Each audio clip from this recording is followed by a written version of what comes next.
आज हम लोग पढ़ेंगे प्रोग्रेशन। इसके पहले हम लोग पढ़ चुके हैं कम्प्लेक्स नंबर और परमुटेशन कॉम्बिनेशंस। तो हम लोग अब शुरू करेंगे प्रोग्रेशंस। प्रोग्रेशंस क्या है उसके बारे में पहले समझा जाए तो उसको आगे विशेष चर्चा होगा। देखा जाए, प्रोग्रेशन जानने के पहले सीक्वेंस एंड सीरीज के बारे में जानना होगा। क्या जानना होगा? Sequence and series. यह जो 1 3 5 7 9 जो लिखा हुआ है इसी को बोलते हैं सीक्वेंस। सीक्वेंस के मतलब होता है कि लगातार जो नंबर ऑफ टर्म्स हैं, number of terms means first term, second term, third term, fourth term and fifth term, इस तरह से आगे बढ़ते जा रहा है। तो जो भी लगातार टर्म्स होंगे वह कोई न कोई डिफिनिट रूल पर यदि होगा तो उसको बोलेंगे सीक्वेंस। लेकिन टर्म्स जो है वह कॉमा से सेपरेट किया हुआ हो। क्या से सेपरेट किया हुआ हो? कॉमा दे करके सेपरेट किया हुआ हो, तो उसको बोलेंगे सीक्वेंस। जैसे देखा जाए 1 3 5 7 9 ये जो लिखा हुआ है यह डिफिनिट रूल पर लिखा गया है। क्या लिखा गया है? Definite rule. डिफिनिट रूल क्या है इसमें कि 2 यदि ऐड करते जा रहे हैं तो आगे वाला टर्म्स मिलते जाएगा। मतलब इस सब टर्म्स को देख करके आगे वाला टर्म को आसानी पूर्वक यदि ढूंढा जा सकता है तो उसी को बोलेंगे कि वह कोई ना कोई डिफिनिट रूल पर आधारित है। तो इसको हम लोग बोलेंगे सीक्वेंस। क्या बोलेंगे? सीक्वेंस। इसी तरह से देखा जाए 2 4 6 8 10, यह स्पष्ट है कि आगे होगा 12, फिर होगा 14, फिर होगा 16। तो इसको भी बोलेंगे सीक्वेंस, चूँकि यह कोई ना कोई डिफिनिट रूल पर आधारित है। इसी तरह से यहाँ देखा जाए 2 4 8 16 32, यहाँ स्पष्ट है कि 64 होगा। इसके बाद 128 होगा। इसके बाद 256 256 होगा। 256 होगा।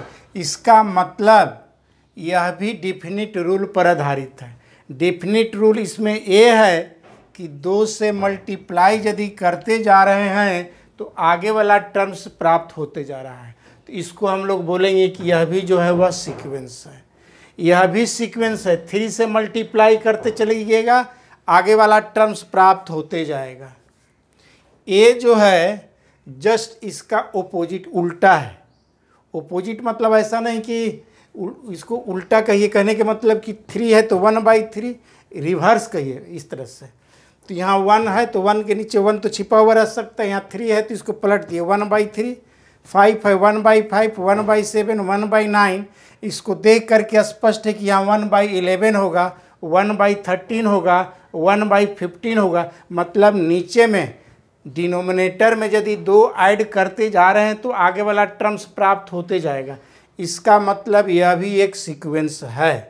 सीक्वेंस का मतलब हो गया कि कोई ना कोई वह रूल पर आधारित हो, डिफिनिट रूल पर। इसमें देखा जाए, इसको देख करके आगे वाला टर्म ढूंढना बड़ा मुश्किल है। 2 के बाद 3 है, 1 का डिफरेंस है, फिर 2 का डिफरेंस है, फिर बाप रे बाप ये 9 का डिफरेंस है, फिर आपको 3 का डिफरेंस है, फिर आपको 11 का डिफरेंस है, फिर 2 का। कोई रूल पर है ही नहीं। इसको आप सीक्वेंस नहीं बोलेंगे। इसको आप सीक्वेंस नहीं बोलेंगे। यह सीक्वेंस के पार्ट में नहीं आएगा। अभी जब सीक्वेंस के पार्ट में नहीं आएगा तो इसके बारे में फिर आगे क्या है वो अलग चर्चा होगा। हमको इसी के बारे में पढ़ना है, ये सब के बारे में पढ़ना है। अब सीरीज क्या होता है? जैसे यह सीक्वेंस यदि दिया हुआ है तो इसी को यदि ऐसे लिख दिया जाए 1 + 3 + 5 + 7 + 9 + डॉटेड आउट, मतलब टर्म्स के बीच में एडिशन शब्द यदि ऐड कर देते हैं, एडिशन लगा देते हैं तो वह आगे वाला जो टर्म्स प्राप्त होते जाएगा। यहाँ +11 होगा, +13 होगा, तो इसको सीरीज बोलते हैं। सीक्वेंस हो या सीरीज हो, दोनों डिफिनिट रूल पर ही आधारित होंगे, बट सीक्वेंस के बीच में कॉमा रहेगा टर्म्स के बीच में, एंड सीरीज जब रहेगा तो टर्म्स के बीच में प्लस दिया हुआ रहेगा, या प्लस माइनस अल्टरनेट जाता हुआ रहेगा, या टोटल के टोटल नेगेटिव रह सकता है।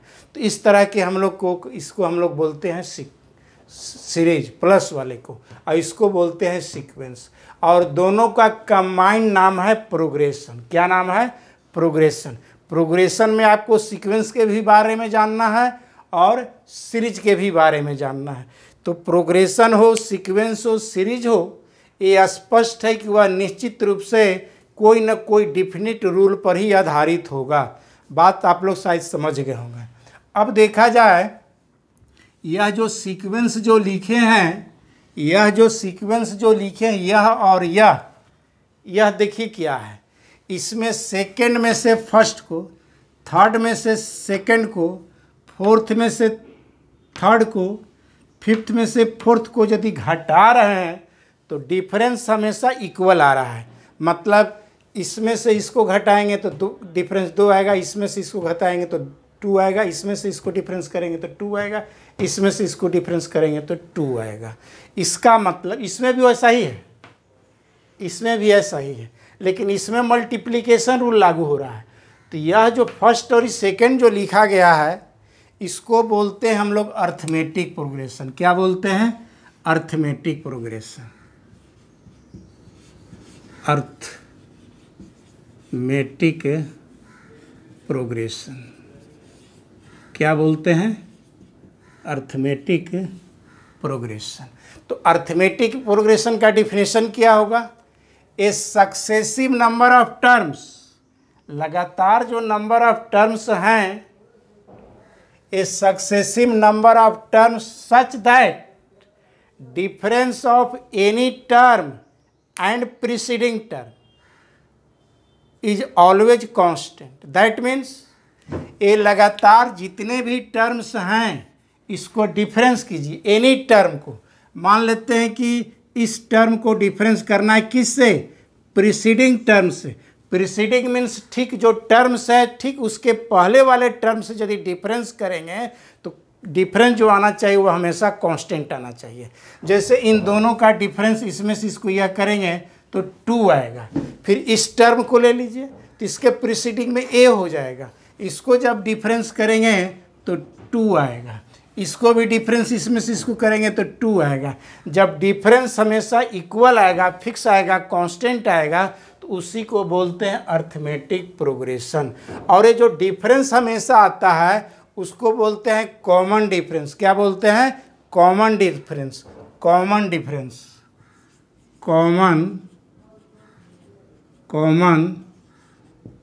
Difference, common difference. मतलब जो कॉमन चीज़ जो आ रहा है वह हमेशा, डिफरेंस जो आ रहा है वह हमेशा कॉमन आ रहा है, सेम आ रहा है, इक्वल आ रहा है, तो इसको बोलेंगे कॉमन डिफरेंस। तो इसमें कॉमन डिफरेंस आपको 2 है, जिसको हम लोग इंडिकेट करेंगे प्रायः स्मॉल डी से। आवश्यकता पड़ेगा तो कैपिटल डी से भी आप इंडिकेट कीजिएगा। खैर, तो ये दोनों हो गया अर्थमेटिक प्रोग्रेशन। अब इसको क्या कहेंगे? यह है ज्योमेट्रिक प्रोग्रेशन। ज्योमेट्रिक प्रोग्रेशन है, इसको बोलते हैं ज्योमेट्रिक प्रोग्रेशन। Geometric progression. तो ज्योमेट्रिक प्रोग्रेशन की क्या पहचान है? ए successive number of terms such that ratio of any term and preceding term is always constant. Ratio means अनुपात। एनी टर्म, इसको ले लेते हैं तो इतना बटा कर देंगे, इतना बटा इतना, तो 2 आएगा रेशियो। इसको इससे डिवाइड करेंगे 2 आएगा, इसको डिवाइड करेंगे तो 2 आएगा। हमेशा जब इक्वल आएगा 2 टर्म का रेशियो, लेकिन प्रीसीडिंग टर्म से जो टर्म ले रहे हैं उससे ठीक पहले वाले टर्म से डिवाइड करने पर यदि आपका रेशियो इक्वल आ रहा है तो उसको बोलते हैं ज्योमेट्रिक प्रोग्रेशन। और जो रेशियो जो इक्वल आएगा उसको बोलेंगे कॉमन रेशियो। इसमें बोलते हैं कॉमन डिफरेंस, क्योंकि डिफरेंस इक्वल आता है, इसमें रेशियो इक्वल आता है 2 टर्म का, तो इसको बोलते हैं कॉमन रेशियो। क्या बोलेंगे? Common ratio. तो इसमें भी देखिए 3 से मल्टीप्लाई करते जाएंगे, आगे वाला टर्म्स निकलते जाएगा। दैट मीन्स इसको इससे डिवाइड करेंगे 3, इससे डिवाइड करेंगे 3, इससे डिवाइड करेंगे 3, इससे डिवाइड करेंगे 3। तो ये आपको आ गया। कहने के मतलब कि T2 को T1 से डिवाइड करें या T3 को T2 से डिवाइड करें, जो रेशियो जो आएगा उसको हम लोग इक्वल आना चाहिए R के बराबर। 2, 3, 4, 5 जो भी रेशियो आएगा, जिस कॉमन रेशियो को वहाँ कॉमन डिफरेंस को D से इंडिकेट करते थे, कॉमन रेशियो को R से इंडिकेट करेंगे।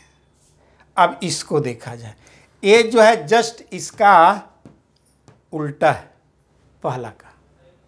इसमें ना तो डिफरेंस से पहचान सकते हैं और ना रेशियो से पहचाना जा सकता है। न तो डिफरेंस इक्वल आएगा, न रेशियो इक्वल आएगा, न डिवाइड कुछ इक्वल नहीं आएगा। ये जब पहचानने में जब कोई भी सीक्वेंस का दिक्कत महसूस हो तो उसको चुपचानी पलट देना है। इसको पलटेंगे तो हो जाएगा 1, 3, 5, 7, 9। इसका मतलब वो अर्थमेटिक प्रोग्रेशन में आ जाएगा।